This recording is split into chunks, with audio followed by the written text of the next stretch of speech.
right-footed copy. Oh! Bang! That one goes down. Champions! He takes that chance. Aguero! Good morning, good afternoon, good evening, Sports Fans Network. I am the CHALL, and welcome to the latest edition of the final whistle from the Europa Conference League. In the first home match, or the first time they've hosted a UEFA European competition, who I'm talking about is Icelandic champions, defending Icelandic champions who go into their league campaign, hopefully fingers crossed in a title battle, Víkingur Reykjavík. Now, they hosted Cercle Brugge this afternoon from Belgium in this Europa Conference League phase match in match day 2 of the league phase of this competition this year, the first year of the league phases in Europe.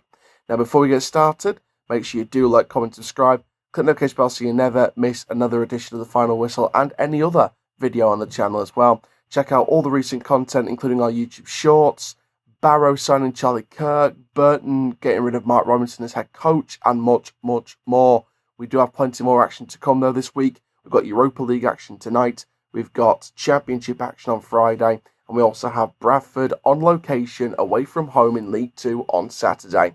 And for now, ladies and gentlemen, let's get straight into this edition of the Final Whistle, the first in the Europa Conference League this season, starting with, of course, your starting lineups. So first of all, the hosts, Víkingur Reykjavík, have some recognisable names of some regard inside their team, including goalkeeper Ingvar Jonsson, of course, the right-back Carl Fredlufur Gunnarsson, and the winger Ari Sigurpálsson, spoiler alert, are on my exemption spot target list for the Doncaster Rovers recruitment plan video for both January and the summer of 2025. So stay tuned for that one. But those are two names that I'm keeping a particular eye on in this game. Aron Ellis Thórdarson leads the line in this 4-3-3 formation for the Icelandic champions. Well, what about Cercle Brugge? Well, they've got no fullbacks, fit and injury-free for this game. So centre-back Dalin Gwynpol Gomis is going on one flank, whilst defensive midfielder Nils de Wilde is going on the other, with Senna Miange and Jonas Lietert as the centre-back partnership. Abu Francis in the midfield, with former Southampton and Harrogate Town player Kazim Oligbe on one of the wings, opposite Malamine Efeleke. So, full-time Víkingur with the win, and, I mean, it was a strong performance as the game went on. It was strong, and Víkingur were the deserving winners. I think Víkingur Reykjavík were the deserving winners eventually. Literally just started this just before the full-time whistle. Full-time whistle's just gone. Celebrations. You see how much it means to the Icelandic supporters. You see how much it means to the football club. You see how much it means overall to them. And you see, I'm seeing the fans now. I'm seeing the fans now just jumping about, and you know, this is what it means. You know, it's the first time they've hosted, you know, a proper round in the UEFA European competition for clubs in Iceland. You know, it's historic. The win's historic, and Víkingur Reykjavík were the better side in that game. 100%. Obviously, I said earlier about the two players, the two Icelandic lads that I had in my, I've got planned for my recruitment video for Doncaster Rovers, Ari Sigurpálsson and Carl Fredlufur Gunnarsson, the winger and right back respectively. Wow. Both of them were good. Ari Sigurpálsson, I love his pace, I love his directness, I love his dangerousness, if that's even a word. I love the way he takes players on, he isn't afraid to take them on. He's a very strong player, can get bullied a bit off the ball now and then, but I thought he did all right today. I thought Gunnarsson at right back was brilliant for Víkingur Reykjavík as well. I think that he's a good-looking player.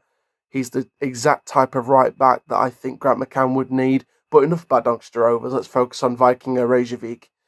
They were great. And from a Cercle Brugge perspective, it felt very much like the game was slipping away minute by minute following the first 10-15 minutes. Because first 10-15 minutes, Cercle Brugge had pretty much complete ball control.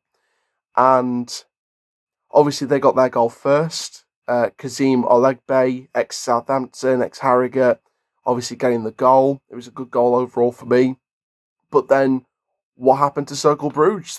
just switched off defensively. And Ari Sigurpálsson saw the gap, ran into it with the cutback, and then just decides to have a go with a killing effort into back at net, into the far post, aiming for the far post with a killing effort. And a minute later, it's back to 1-1. And then the second half, I think after that kind of equaliser, it kind of flattened Cercle Brugge minute by minute, and gradually as the game wore on. Can I just say, by the way, yes, I'm happy for Danijel Đurić to get his goal. He was one of the goal scorers today. But there's something I want to say to Danijel Đurić, and I mean this with no disrespect on a personal level, but what was going through your head during that penalty? If you haven't seen it, check it out. Literally, it was like a Paul Pogba run-up, just the slowest version of the Benny Hill theme song running up, and then kind of just almost chips it almost, and kind of just puts it onto the bar. And I'm like, you're 1-1, you can score this, you go 2-1 up, the game's in your control going into the second half. Why mess up the penalty? Yes, it didn't matter eventually, and yes, he got his goal to recover from that. But I'm still going to call it out. And this is one thing I hate, and people can call me a grandpa and etc, etc. I don't care. I hate fancy run-ups for penalties. It's one of my football pet hates. It's one of my pet hates with this sport. Fancy run-ups on penalties. It's pathetic, it's embarrassing, it's a PR stunt, all for the cameras for me.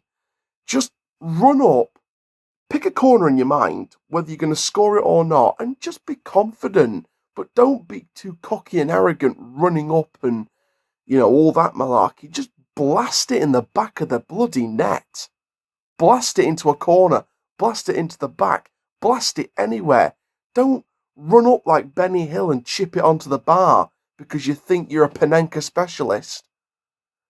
Ran over about that, but fair play to Đurić. He recovered. He apologised for that by getting the goal that eventually led Víkingur to end up controlling the rest of that game.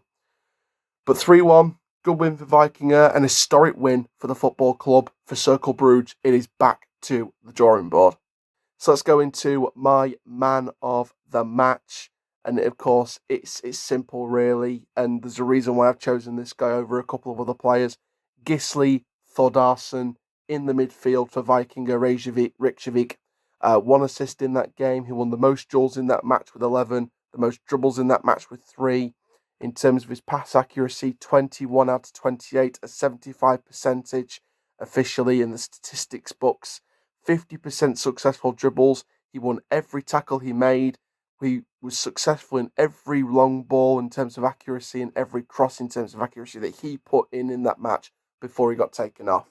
Gísli Thórdarson was a brilliant midfielder in that game. He was lively, he was a presence, he was constantly involved in the build-up play, constantly trying to get involved in the final third, tried to put a few other good balls in as well. He was an overall threat. He was a really good player in that game. And yes, I could have chosen many other players. Đurić eventually got his goal. He was good apart from that stupid penalty run up today. I felt like the goalkeeper made some vital saves. I felt Sigurpálsson was brilliant. I think Gunnarsson was spot on at right back as well. I thought the defending was good. It was good to see Van Damme in the defence get his goal on. It was a good goal he scored as well. Obviously, that was the one that Thórdarson assisted. Great ball in from Gísli Thórdarson, and Van Damme behind a wall of players, darting in sneakily like a shadow inside that box, onside, just heads it into through the back post. Really good ball in from Thórdarson, spot on in terms of the timing of the ball in, and he read Van Damme like a bookworm reads a book. And for me personally, I think Đurić got man of the match, I think, eventually from TNT because of the goal he scored, etc. I think because of the penalty run-up and, I thought Đurić did all right today, apart from the penalty run-up, which was just disgusting. I just prefer that towel penalty where you just pick a corner and smash it. But for me, in terms of overall players, I had to give it to Gísli Thórdarson. Got the assist, constant presence, constant live wire at times. And for me, was probably the best midfielder on the pitch for Víkingur Reykjavík.